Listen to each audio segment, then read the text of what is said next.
cette exposition, Mangrove City, c'est le but final de 8 ans de travail pour la sauvegarde de la nature et aussi de 3-4 ans pour l'association Pirate.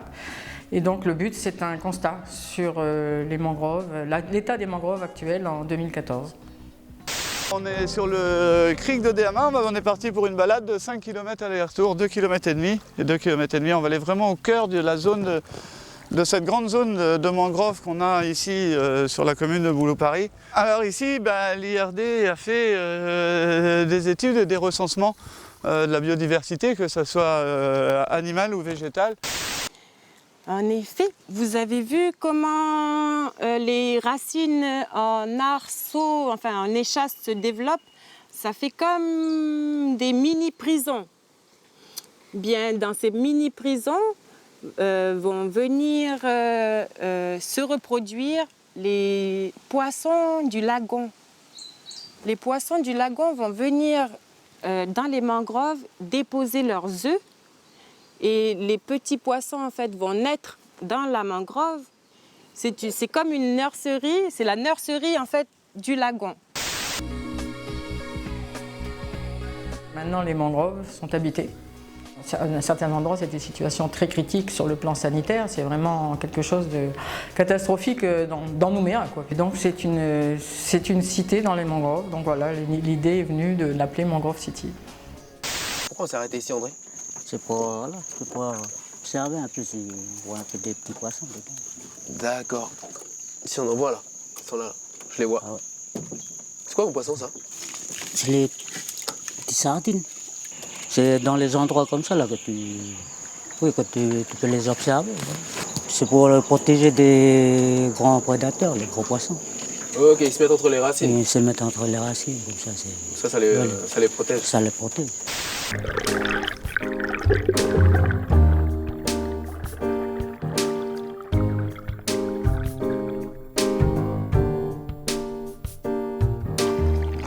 Regarde tous les mulets. Et on voit que la mer descend parce qu'ils sont dans le sens de la descendante.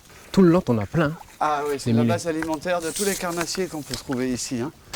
Voilà, je sais qu'il y a 80% de poissons du lagon qui passent un petit moment ici. Un petit moment ici dans le mangrove pour après sortir en bas en mer. D'accord. Okay. Ça fait beaucoup quand même, Ah oui, ça 80%. fait beaucoup. 80%, ça fait beaucoup. Hein. Ils viennent aussi pour se nourrir? Voilà, se nourrir et puis se protéger. Le mangrove, c'est important, voilà. La Nouvelle-Calédonie offre un chantier formidable pour l'étude des mangroves parce qu'on a à la fois des mangroves qui sont très propres, qui sont naturelles, sans aucune pression anthropique, qui fonctionnent de façon naturelle avec une belle biodiversité, et à la fois, de façon ponctuelle, on a des exemples de pression anthropique, mines, aquaculture, urbanisation, que l'on peut retrouver dans toute la ceinture intertropicale, dans tous les pays en voie de développement. Donc c'est un chantier idéal. Moi, j'avais pris des photos il y a 2 ans.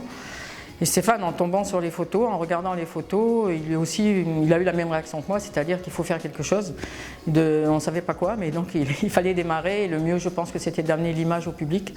Et voilà, et l'expo est partie comme ça.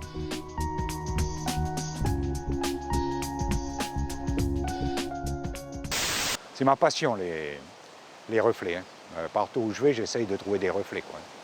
Par exemple, l'année dernière, je suis venu dans la mangrove, j'y viens souvent, hein, et là, je suis tombé sur un petit platax comme ça, un platax terrain pour les initiés. Et je l'ai suivi jusqu'à qu'il quitte la mangrove presque à l'âge adulte, quoi, hein. Donc lui, que je l'avais appelé Jojo, et je venais à côté de lui, je le touchais, pas quand il était tout petit, mais au bout de 2-3 mois, je le caressais presque, quoi, hein. Je le touchais avec le doigt, ça ne le gênait pas du tout, il venait me voir. Et puis d'un seul coup, il est venu à côté de moi, tourner autour de moi, donc c'était calme plat, j'ai pu faire plein de reflets avec lui, quoi.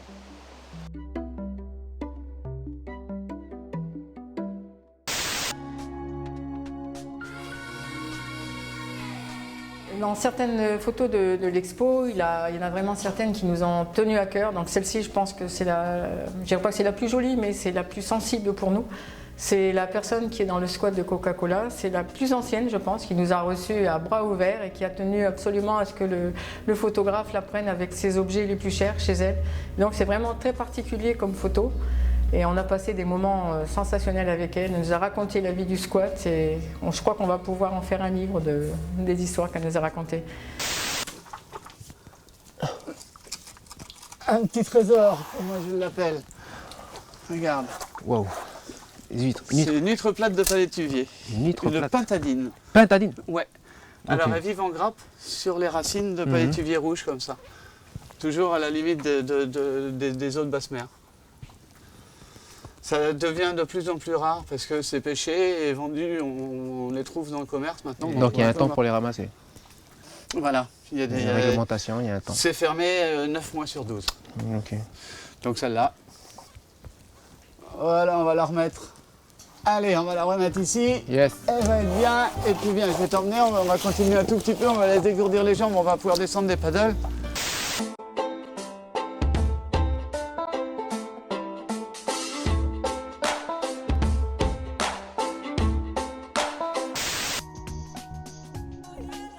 Bon, et puis l'impact aussi environnemental, c'est aussi le but de l'expo. Donc celle-là, elle me tient à cœur aussi. Donc je pense que ce soit Stéphane comme à moi, on a eu le coup de cœur pour cette photo. Ça représente tout à fait actuellement la vie des mangroves dans Nouméa. Donc voilà, la bouche d'égout et le palétuvier qui essaye de résister, qui pousse malgré la pollution, malgré tout ce qu'on lui envoie.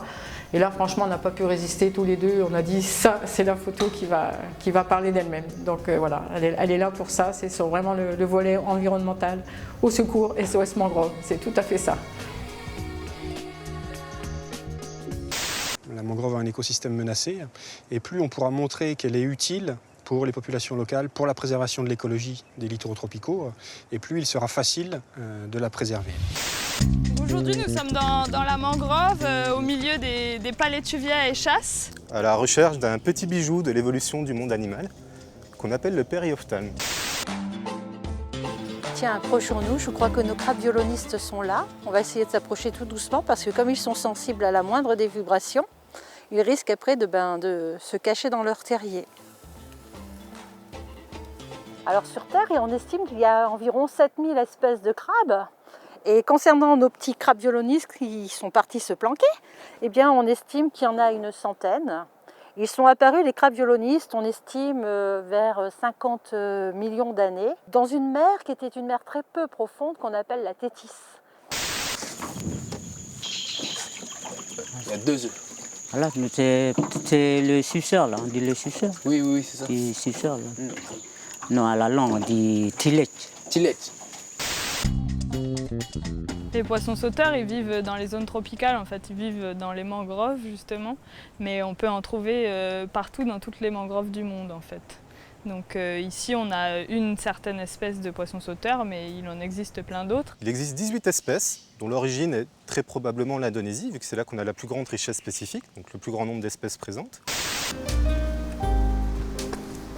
Tout à l'heure, j'ai aperçu les aigles pêcheurs, les balbuzards. On a eu un peu de chance de les voir à cette heure de la marée. Ils vont continuer à tourner, mais souvent ils commencent à se mettre en chasse quand la marée commence à descendre. Ok. Si tu en vois souvent des aigles pêcheurs, il doit y avoir une nidification dans le coin. Oui, il y a 2 sites que j'ai repérés, puisque à force de me promener, j'ai vu des nids. Donc j'ai répertorié 8 couples, donc 2 nids que j'ai vraiment bien situés. Maintenant, j'évite toujours d'y aller le déranger. pour les laisser le plus tranquille possible.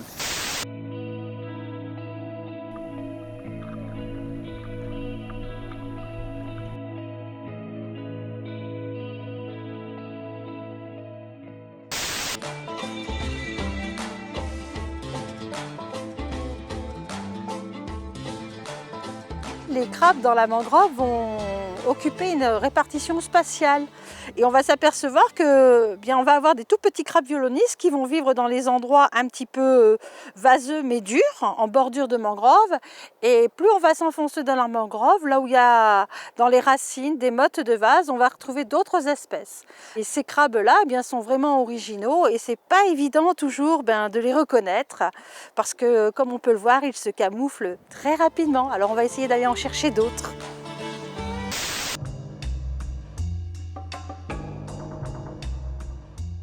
Il a la capacité d'avoir plusieurs modes respiratoires, donc 3 au total. Il a une respiration branchiale comme les poissons, qui lui permet de respirer sous l'eau. Et puis il peut respirer aussi par sa peau. C'est-à-dire qu'il a la peau très très fine, parcourue d'une multitude de vaisseaux sanguins, des petits capillaires.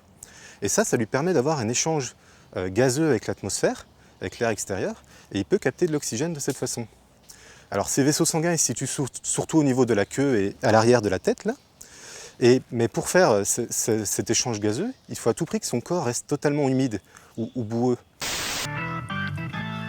Ça 16. 1, 2, 3. Top.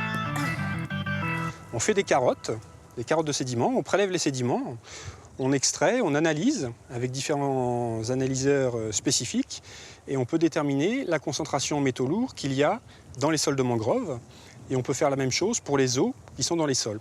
Donc on connaît la concentration, sous chaque type d'arbre de mangrove, on connaît les concentrations en métaux lourds, en nickel et en chrome. Et on sait également avec quel type de minéraux ces métaux lourds sont associés. Là, c'est une belle marée basse, donc normalement, on devrait pouvoir les surprendre en train de labourer la vase pour manger. Allons-y. Là, c'est génial. Ça, tu peux prendre. On peut les manger.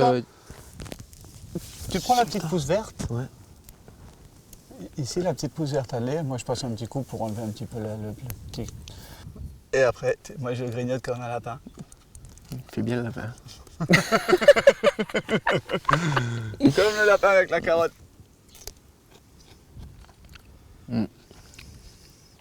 Bien salé. Dans la vase, ils vont y trouver des micro-organismes, des petits animaux, souvent microscopiques, qu'ils vont manger. Et après, ils vont faire des petites boulettes. D'ailleurs, on voit partout dans la mangrove plein de petites boulettes. C'est leurs excréments. Donc on dit qu'ils ont un rôle important dans la mangrove. Donc là, on peut observer un petit terrier de poisson sauteur qui a été creusé dans la vase. On voit encore les traces là de quand il a creusé tout autour. Ce petit terrier il est creusé par le mâle qui avale la boue et vient la recracher tout autour, ce qui forme cette espèce de petit volcan. Donc le périophthalme, le mâle, il aime bien se positionner au-dessus de ce petit volcan, ce qui lui permet de garder son terrier et de le protéger des autres mâles qui voudraient s'en approprier. Si on regarde bien dans la mangrove, il y a énormément de terriers. Donc les mâles vont utiliser leurs pinces pour protéger leur territoire. Et quand il va y avoir un congénère qui va s'approcher un tout petit peu trop près de son terrier, eh bien il va agiter sa pince pour lui donner un message, pour lui dire « ici c'est chez moi, t'approches pas trop ». Donc c'est vraiment des animaux territoriaux qui défendent leur territoire. Et puis la pince, elle sert aussi quand ils sont amoureux. Alors quand ils sont amoureux, c'est très joli parce que les crabes violonistes vont un peu faire comme un petit défilé de mode dans la mangrove avec leur pince en l'air. Ils vont l'agiter pour attirer les femelles. Le but du jeu, c'est de faire un gros coup de queue et de sauter très très haut. Il peut sauter jusqu'à 60 cm de hauteur. Et c'est à celui qui sautera le plus haut qui va pouvoir conquérir la femelle. Et pendant cette parade amoureuse, d'ailleurs, c'est la dernier type de nageoire qui va lui servir. C'est celle qu'il a sur le dos, la nageoire dorsale. Donc pendant qu'il fait son saut pour conquérir sa femelle, il va déployer sa grande nageoire dorsale, liserée de bleu.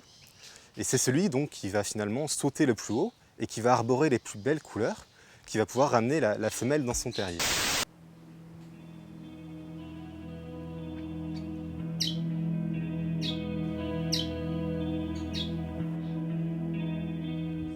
Ce que j'ai apprécié avec le paddle, c'est qu'on ne fait pas de bruit, respect de l'environnement, et on peut voir pas mal de choses, quoi.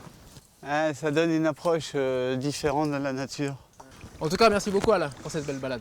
De rien, ça m'a fait plaisir que tu viennes me voir. Et puis je te dis sans doute à une prochaine fois si tu veux revenir, parce qu'il y a encore plein de choses à dire sur un milieu très riche comme celui-là. Je reviendrai.